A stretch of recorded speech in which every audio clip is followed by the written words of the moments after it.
seekers of the world. How are you? I'm pretty good, other than I'm looking old.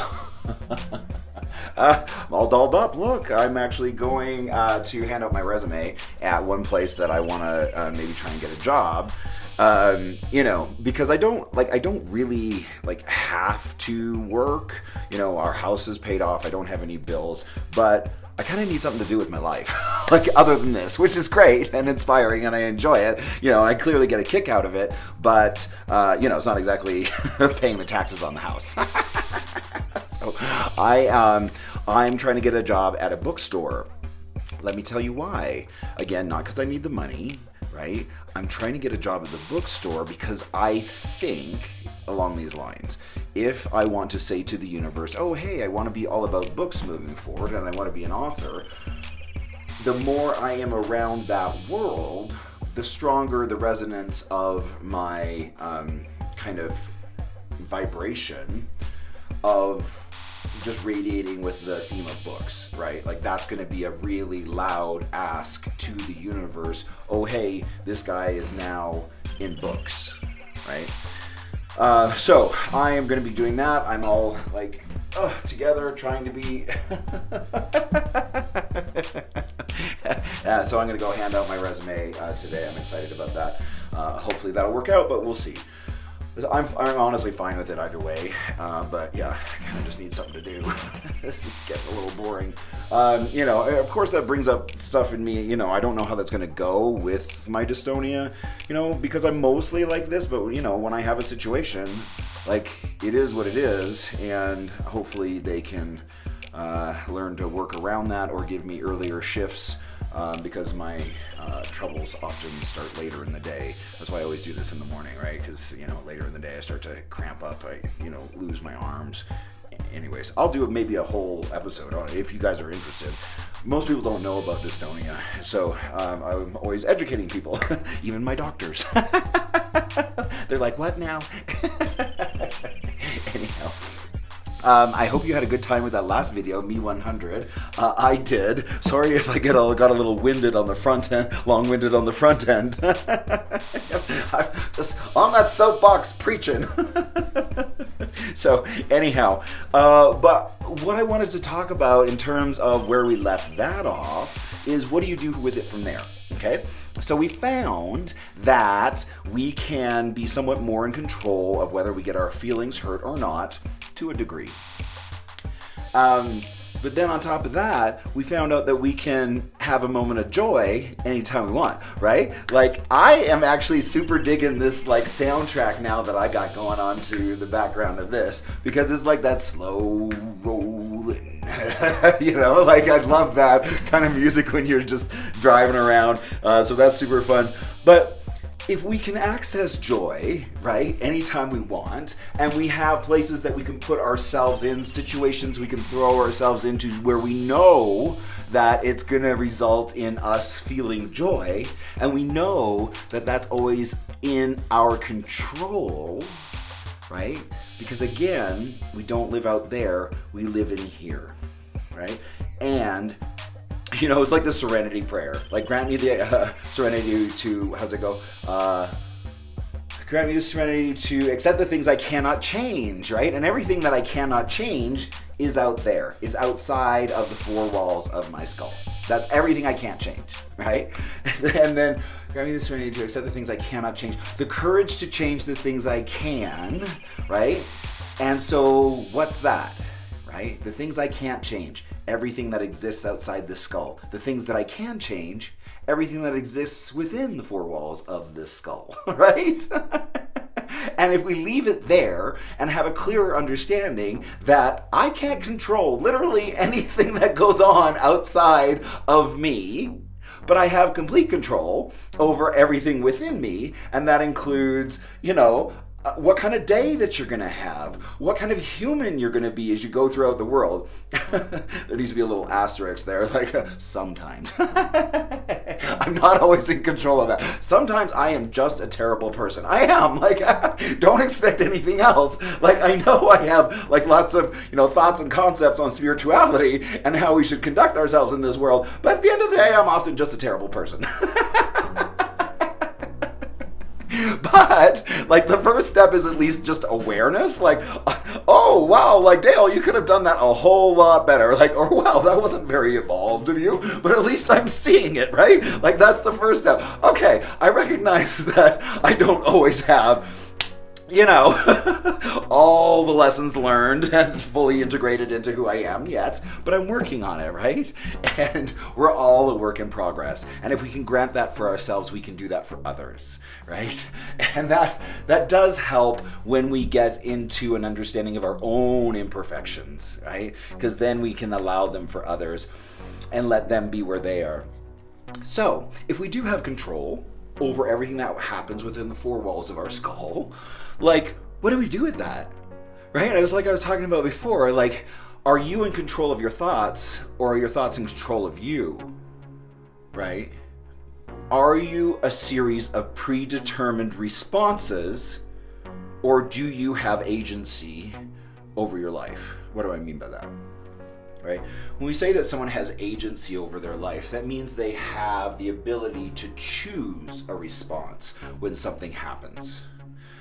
Someone cuts you off on traffic, do you default to swearing at them and cussing them out and rah, rah, rah, rah, rah, right? Or do you have other options available to you in real time? Because ultimately, I think that's where we should all be trying to get to. Because until there's a space gap between us and our reactions and the egoic, response to what's going on in life, until there's a stopgap there, your brain is using you, right? You are not using clear choice and your thoughts in order to determine what might be the best outcome given what it is that you're trying to achieve. Right? You just default to whatever response you've been programmed with since birth. Right? So some critical thought there. And we'll look at that a little bit more. But what I wanted to really talk about is, like, if I can move you with that exercise from where you are into a state of joy, right? Something we can access at any time. If we can do that exercise, my question is, once I take you from where you are to being in a state of joy, I want you to be in that state of joy and then look back where you were. Where were you standing? What were you resonating with prior to being taken into joy? What is your default setting? How do you resonate in the world just 24/7? What is your natural go-to in how you feel internally? Do you think you're awesome? Do you think you're garbage? Do you feel generally loving towards others? Are you scared? Are you frightened? And I'm not shaming you if you do feel those things, because I feel those things a lot, right? And it's a typical learned response for people who have had tough lives, basically, right? And I mean, you can see, the PTSD and trauma that I've experienced, because when I bring up certain subjects, I go from 0 to rage in about 5 seconds, right? That's trauma. That's the hardwiring of PTSD, because you can't tell emotions from when they happened then to what is supposed to be happening now. That bridge is gone for people who have experienced PTSD, right? Who are dealing with that. And that's a telltale sign, right? The high emotion that comes up because they still feel like the attack is happening, and you don't ever get to get out from under that and have the attack happen over there. It's always happening in here all the time, right? So your defense mechanisms, you get to, fight or flight really fast, like in a second, right? And I know you've all seen me do that, right? And, clearly, like, that's where my trauma lives. And I want you to look at me critically when I do that. I want you to look at yourself, right? And also the time and space that you have from where you are today to these other activities that gave you trauma, that trigger you, right? Because the time that normally resolves issues and puts them in the past as they diminish into the background. That doesn't exist for people with trauma and PTSD. Things don't fade off into the distance with time, right? They're always happening. They're always right there. They're live and wired and ready to trigger and be reacted, right? Telltale sign. So, once I've moved you into a state of joy, where were you before? Think about it. What was your state internally? What were you resonating with? How were you vibing with the world prior to being taken into joy? What is your set default position internally? What do you vibe with? How are you reacting to others? Because we're all kind of like little radios, right? And we kind of ping the universe with our resonance, right? With our radio wave of what we're currently vibing with, right? And so we ping, ping, ping, right? To everyone around us who is picking that up. Now, not everyone is aware enough because a lot of people are super busy in their own brain, right? And they're not, but they're subconsciously picking up on that. They know right away whether you're going to feel like a safe person to them, whether you're coming at them with fun and love, or whether you seem like you might be a threat. What are you vibing with? That's up to you, right? And ultimately, that what you are vibing with will determine your life's success. Everything. Right? Because your vibe is your tribe. Your vibe attracts everything around you and sets up relationships with others. Are they difficult? Are they easy? What kind of person are you in relationship with others? Right? How are you vibing? Because that will influence who's in your life. Who's going to put up with your nonsense? Right? That sets up everything. What you're vibing with. So, let's take a second and just check in and see how we're resonating today. Are we kind of irritated today? Are we having a good day? Like, I went to the gym. I'm feeling pretty strong. I feel good. I feel kind of awesome. I'm ready to take on the day. Like this, I'm just checking in with myself right now. Like, where am I right now? Okay? So just take a second and do that for yourself.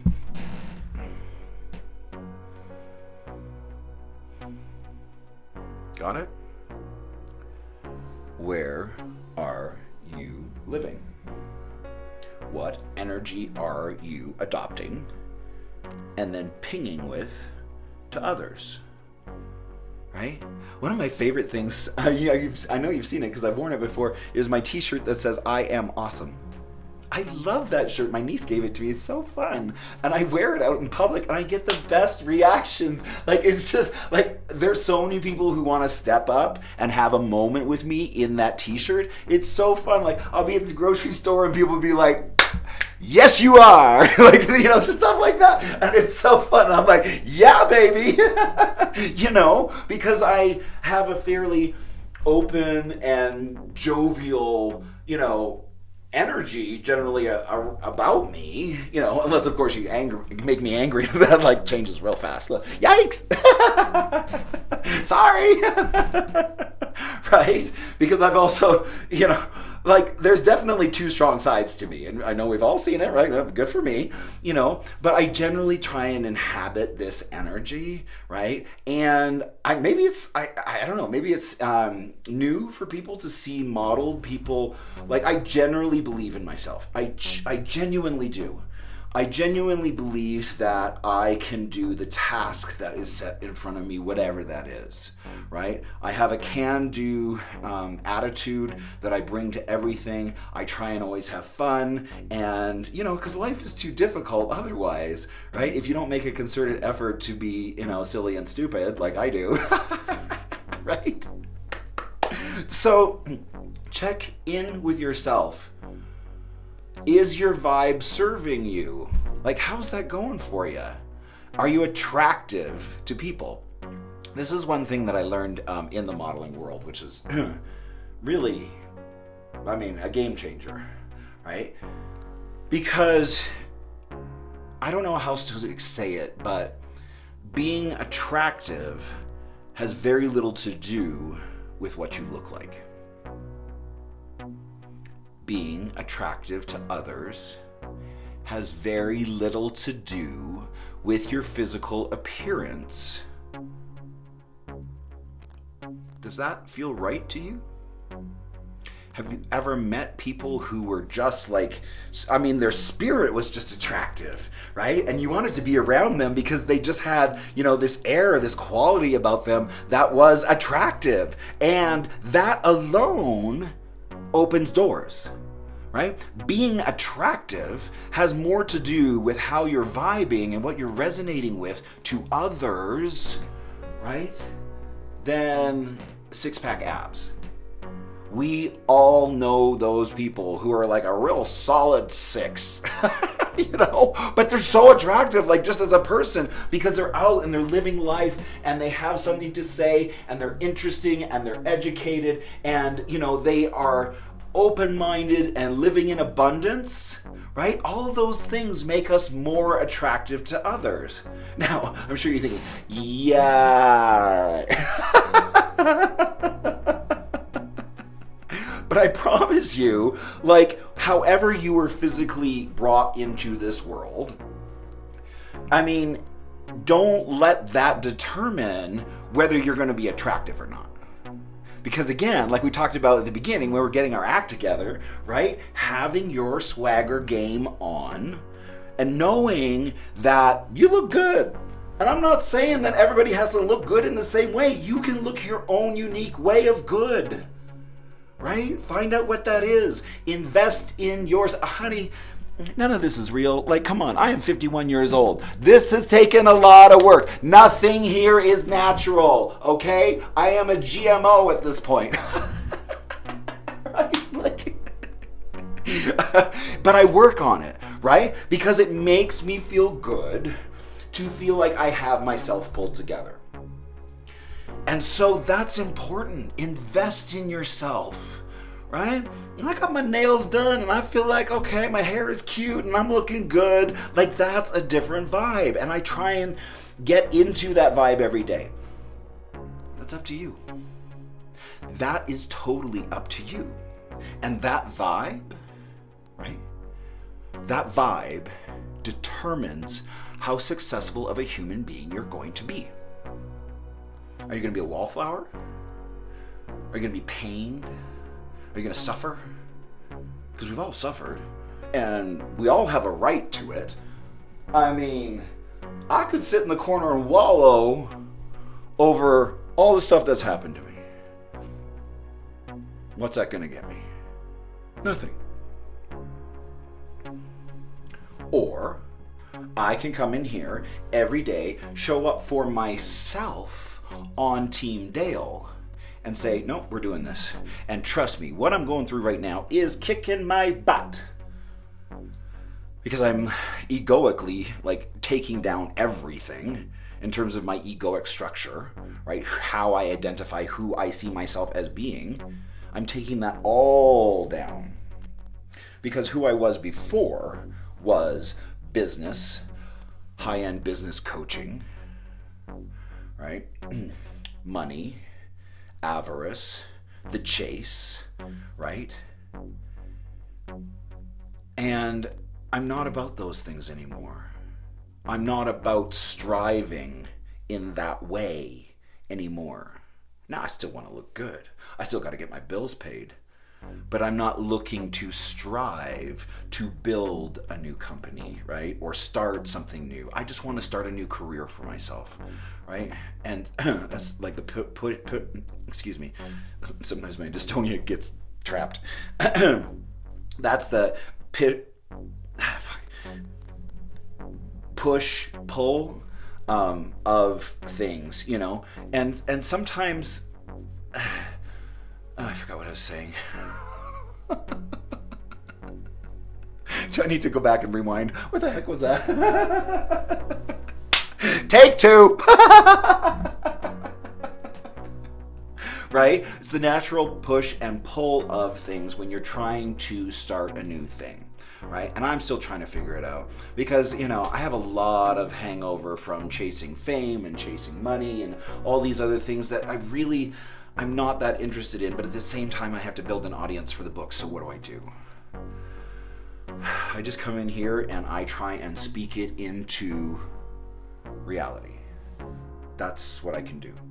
And I try and be of service to those that I see as my potential readers for my literature, which is a fictional tale, but almost like a fable, because it's loosely based on my life, but it is set up in such a way to teach people spiritual lessons, right? And it's a fun story about a guy with a messed up past who's struggling and who is in a situation where his future doesn't look very bright because he has dystonia, right? And he doesn't know what his future is going to look like in 5 years. And his past is pretty horrible. So he's stuck in the middle between those two things, trying to find himself, right? So that's what I'm doing here, is trying to offer value to you, right? So that you see that, maybe this guy has something interesting to say, and maybe his books will be interesting. I hope that they are. I had another friend. Okay. Too many thoughts all at once. I had another friend read it after another situation, but she was like, oh my gosh, this is so fun, because I understand that today's readers, well, first of all, nobody really reads books anymore. So I'm like, okay, if I'm going to do that, I need to make it kind of fast-paced and kind of, engaging, so that it's not boring, because we have the attention span of a goldfish these days, right? Anyhow, so she read it and she thought it was super, super fun. But I'm very grateful for her reading it. Because I had another friend who read it, and then after I sent it to her, and I know that she started reading it because we got a certain way, and we started talking about this chapter. It was chapter 10 or whatever. Then she was like, oh wow. She was like, wow, you were kind of magical was the word that she used, and I'm like, is that another word for damaged? Right? But anyhow, she ghosted me. She totally ghosted me, and I've tried to follow up with her a few times. I don't know. And when you get into these situations, it's so easy to invent a story. It would be so easy for my ego to say she read the book, she didn't like it, now she's not responding to you because you offended her, or she didn't like the material and she doesn't want to tell you. Something along those lines is where my brain wants to go. That's just where we live as humans. But we can't chase that lie, because at this point it's a lie. She could be dead from COVID for all I know, and here I am making up stories about why she ghosted. I don't know. I don't know. And so I just have to leave that up to the universe, that is the way it was supposed to happen, and I bless her and I hope that she does well. I don't know why she's ghosted me and won't tell me, what she thought of the book. But, there's a lot of really challenging things in there. As you can tell, I'm not afraid to challenge the status quo, right? And maybe she's from a certain faith community. I don't know what her position on any of that is, and I offended her. Again, I don't know. I can't make it up, and I refuse to let my mind go down that rabbit hole of chasing shadows and lies, right? So, anyhow, I just wanted us to take a moment to think about where we are prior to jumping into joy.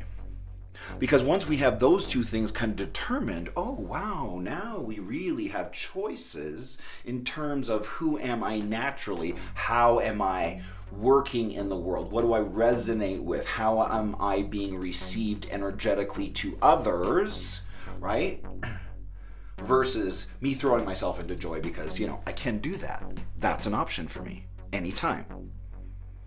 So now I have choices on how I want to work that system, right? Do I want to live my life in such a way where I am energetically attractive to people?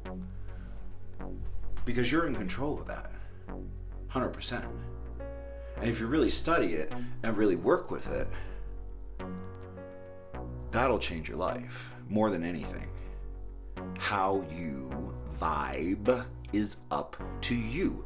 That's a choice. It shouldn't be a default. So we need to look at it and see if that is serving us, right? Because there's too many things that we have developed in terms of our own personal, like, egoic structures and beliefs that we outgrow and yet keep. That's how we get stuck, right? That's maybe why you feel stuck in a certain life pattern, right? Maybe you're feeling in a rut. It was the greatest thing that I learned from writing those books, is being able to unpack all of it and put it out on the page and examine it and say, is this still serving me? Do I still want this? Yes, no, yes, yes, no, no. To choose who you're going to be in this world. So, let's take a moment and think about that. I'm not going to complete this topic today. We're going to come back to it, because choosing your mood, choosing your life experience, choosing whether you're going to have a good day or not is all up to you. All of it. All of it. Right? And so that's what we're learning in here, is how to make those choices. So again, that we're using our brain and it's not using us. It's the freedom to make those choices. We're also going to be talking a little bit too about what you do when you are too paralyzed to even begin. Maybe some of you are there. If you're too paralyzed to even begin, that you have lost the ability to push or fight, just tell somebody. That's it. That's all you have to do. Just message someone. Message me. I don't care. Message someone that you are too paralyzed to help yourself. Then I'd also start with little baby steps. Just, if you can't clean the whole room, clean the corner. Right? If you can't do the dishes, do 2 dishes. Right? Because it's building on the accomplishments where you will find your way back. Do what you can. All right? And then spend just a little bit of time saying to the universe that you're willing to be willing. Even if you're not willing right now. Just saying that you're willing to be willing is a start. Anything is a start. Right? So, I just wanted to put that out there. We'll deal with this more later. But for those of you who may be in that position, I've been in that position lots myself, where you're just too overwhelmed, right? It's just too much. There's actual, oh God, I'm reading the most interesting book right now. It's called Body Keeps the Score, and it's on trauma. This guy worked in the PTSD ward of the VA for years. Anyway, super fascinating. Body Keeps the Score. If you want to learn a little bit more about our brain, the way it works, and why when we get trapped in overwhelm, we physically are unable to do anything to help ourselves. They did this, there was this experiment that was done. God, the visual is still really shocking to me. They did an experiment back like in the 20s or something, where they took these wet grates and put cages around them, and then put dogs on the wet grates, and then they would electrify them and electrocute the dogs. And they did that for a period of a few weeks, like every day.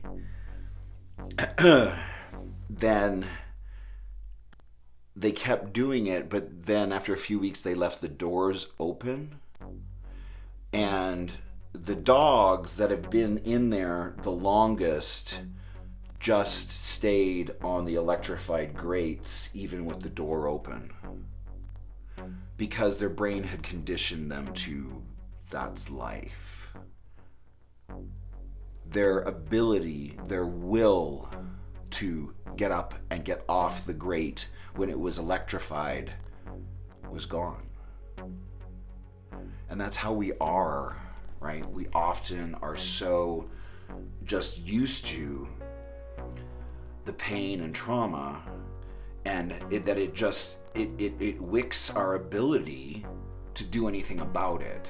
That's not your fault. But you do have to take a little bit of responsibility and just tell someone. Tell a couple people, right? And I know sometimes it's hard to have those conversations by phone. Messaging, text works great. Just let someone know. Because like we talked about before, it does get better. If you're having a terrible day, terrible week, terrible month, terrible year, it does get better. It really does. So let's be mindful of that. All right. So today, talking about where you were before we went into joy, checking with that, and understanding how we go through the world and what is our vibe. All right. So I think that's enough for today. I had another thing I wanted to talk about, but God, I get so long-winded sometimes. Sorry. Anyways, so that's it for today. I am continuing to make my contacts, although I have to admit, last week was not great. I was super overwhelmed last week. Whew, that week 3 happened to just slide into week 4. It was like, God. I'm okay though. I got it. Just keep going. But that's why you commit up front to the process and not the results. I can't worry about do I have enough subscribers and all these other things. I just got to elevate that and let that one go, right? Because overwhelm is a touch like frustration, right? Frustration is our guide in terms of when do we work and when do we let go, right? Because it's a combination effort between you and the universe in order to manifest everything, right? And if you're trying to manifest things by your sheer will, it will not go well for you. But if you understand that half of manifesting something is the work and then letting go and letting the universe do their work, then things happen, right? Our job is to fill the pot with water and put it on the stove. The universe takes care of the rest and makes it boil under the right conditions. Like, that's not our work. Our work is to fill the pot and put it on the stove, right? It's just a silly example, but I hope you get what I'm saying there. So, overwhelm is a little bit in the same as frustration. Frustration happens when you've done your work and you need to step away, right? I've done my work. I put the pot full of water on the stove and turned on the gas. Lit that. That's my work, right? And I know it's hard energetically sometimes when we care so much about the outcome, but you gotta let it go. Otherwise, the universe doesn't know what to do with it, and you're just running the show, and the end results will be terrible, right? Because you're not actually manifesting anything. Like, you're just making it happen. We all know people like, just make it happen, right? It's not always pretty. Right? So, that part of, manifesting and frustration also leans into overwhelm in understanding what is your role and when do you need to step away, right? Overwhelm is tricky because once you've done your part, right, you don't get to step away completely like you do with frustration. You get to step away 50%. And you got to give yourself credit for that. But you still have to do those baby steps, even through the overwhelm. Otherwise, things just stop completely. That's the difference, okay? So, that's what we're doing today. This week, we're going to be doing campaigns, right? Because we started the Team Dale button campaign. If you want a Team Dale button, just message me your mailing address, and I'll pop one in the mail for you. Totally free, right? Just message me your mailing address. I'll get that off to you. But that's a campaign. Right? My Team Dale button, that's a campaign. And there's a bunch of other business tips and tricks and tools that we can use to set up other campaigns that all feed business towards the same goal. Right? So we're going to be talking a little bit about campaigns this week, and I'm excited about that. In the meantime, I hope that you have an awesome day. I did want to remind you, though, that if you're at all interested in my quilt work, right, I do have an Etsy shop. A bunch of my quilts are for sale on that shop. I'd also make you a custom one if you're at all interested for $1,200. I can't make it for less than that. It takes me a minimum of 3 weeks to make a quilt. I'm not going to take less than $400 a week to make you a quilt. Sorry. So if you want to pay me $400 a week to hand make you a quilt, I will. But you can also buy the patterns. All the patterns, either on quiltingcowboy.com or on my Etsy shop, come with a video tutorial. So if you know how to sew at all, you can actually just watch the video tutorial of me making the quilt. This one's called Cowboy Crisscross. So anyways, that's it. That's what's going on here. I hope you're doing well. I hope you're having a fabulous day, and I will talk to you soon. Bye.